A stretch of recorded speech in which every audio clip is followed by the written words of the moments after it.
Hi guys, this is Miss Nelson here. This is a little bit of a conglomeration of things that we've learned throughout Chapter 3, just a tutorial of some of the things that you might see on the test and some of the things that I see the kids having the most problems with. So I'm going to just go over a bunch of things that we learned in Chapter 3 in this video. And I'm sorry for the blurriness of this page. I wanted to make it bigger so you can hopefully see, but I'm going to read it out and just follow along if you can. So first of all, the thing that I see the kids struggling with the most are modeling expressions, and that means just drawing a picture of the expression. So I wanted to go through a couple of the ones that they have on this page just to get some extra practice. This is actually from the textbook that the kids use in the classroom. And you can access this online at thinkcentral.com as well. And like I tell the kids, they are allowed to bring their math textbook home as to help them, sort of like notes for when they're doing their homework at night. So starting off here on number 1, let me move this out of the way. It says circle the expression that shows the total number of logs n divided equally, so it just tells us right there what kind of math we're going to do, divided equally among 4 campsites. So that's the first part, n divided by 4. And then, so n divided by 4 is going to have to go in our parentheses because that's the first part.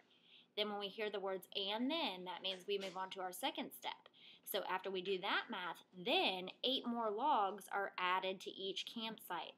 It tells us added right away, so we don't even have to, we know what math it is. So added to each campsite, 8 more.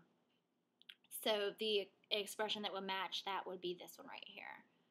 Okay, so that's just matching an expression. That's not actually drawing a model. But these ones down here have the expression already for you, and you have to model the expression. Now here where it says action 1 and action 2, that's a lot of help to think in your mind. See, we have 2 parts to this. We have something in parentheses, and then something else happens to it. We know that we always do whatever's in the parentheses first. So we're going to model this, which is B plus 12. That's going to be our first action or our first picture. We don't know what B is, so I'm just going to draw it like this, just a box. I'm going to label it as B. Then plus 12, whenever we have add, we just draw another box on. And it's solid lines for adding. So, and then I'm going to label that as 12. So we have B plus 12. Now the parentheses are done, so I move on to my second action. My second action is to take all this that I have, so I'm going to draw a rectangle that's as big as what that would equal if we actually knew what B was, and I'm going to add 4 onto it. So I drew my rectangle, and I'm adding again math, so it's a solid one that I'm adding on, and I'm just going to label it 4. There's step 1, shows me what was in the parentheses. Step 2 shows me what comes after the parentheses. Okay. Number 3, I see my parentheses here show me that I have to do, my first action is Z minus 6. So I'm going to draw Z, and I'm going to label this whole thing up here as Z. And the reason I'm labeling it outside of that is because I know that I have to take 6 away from it. When I take away, I'm going to do a dashed line, and I'm going to label it whatever I'm taking away.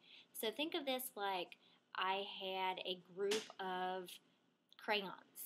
So there's the big group, is the big rectangle. And then I'm going to put all those crayons on the table, and then I'm going to take away 6. You can kind of think of it as like you're cutting it off. A dashed line, when you cut off something on a piece of paper, you see a dashed line, that means cut it off. So once I did that first step of the math, I would be left with a rectangle that was as big as where the cutoff line starts. So that math would show me this would be what is left over. So now I have to divide what's left over into 2 equal boxes. So I'm just going to draw a line down the middle, dashed line to show me I'm dividing it into 2. You can do a dashed line, you can do a complete line, I don't care. Just show me that you're making that rectangle into 2 equal spots. Alright, so I'm done with that model. I did what's in parentheses is my action 1, and then my action 2 is what I do to what was left over. Okay, so down here for numbers 4 and 5, it says model, so draw a picture and write the expression. So they're not giving us the expression, they're giving us words. So let's do that. Let's write the expression first. It makes it a little bit easier. 8 times a number of nails. They don't tell us the number of nails. They say just call that not in. 8 times n are in a toolbox. And then means move on to my second step. So put my first step in parentheses. I'm done with my first step. Then 10 nails are used. That word used shows me that I'm going to take it away.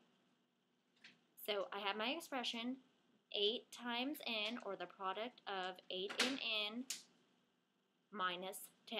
So first action is what's in the parentheses. So 8 times n can be said also in 8 times. So I'm just going to draw n 8 times. There's 1, 2, 3, 4, 5, 6, 7, 8. And I would label each of those boxes as an n. So I've got n 8 times. And then my second step, I finished my first step, is to subtract 10 from that whole thing. Whatever I got for my first step, I'll draw my rectangle as big as my first step, and I'm going to subtract 10. Now remember, when I said subtract, you do a dashed line to show you're taking that much away, and you label it with a number. So that's my model for the product of 8 times n minus 10. Okay, number 5.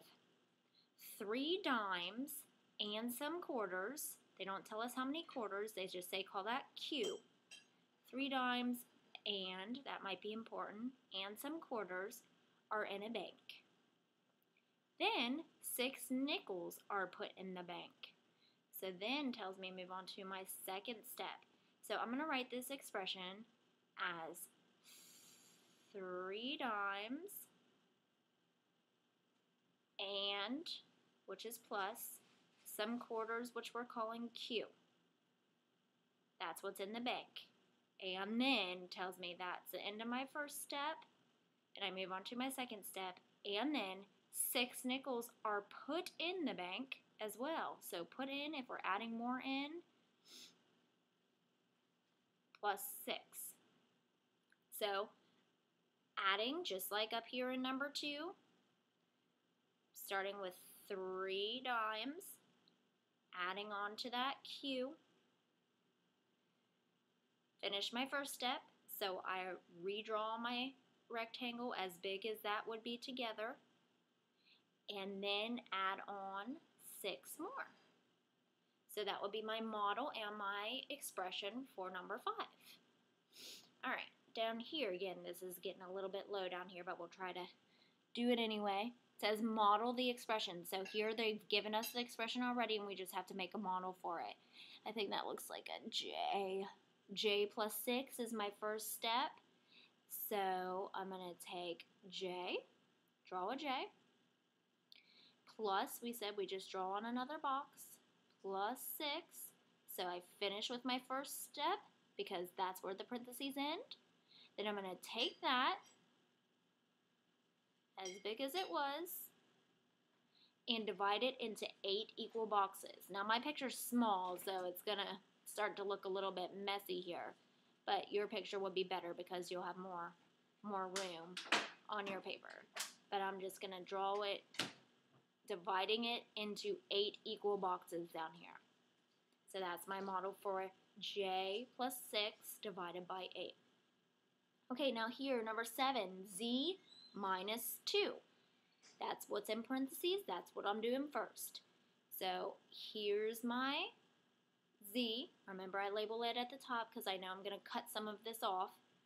Z minus 2. Done with my first step. My parentheses are over.